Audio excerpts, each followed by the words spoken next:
Hello, welcome to another Coburn Supply Quick Tip.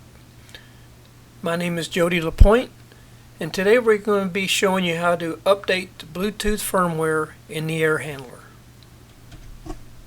First, we'll start off by opening up the Contractor app on your phone. Then, click on the Service tab. Next, we'll click on Bluetooth Updates. Then select Product Update. Click on the unit that you're working on, which this time is the air handler.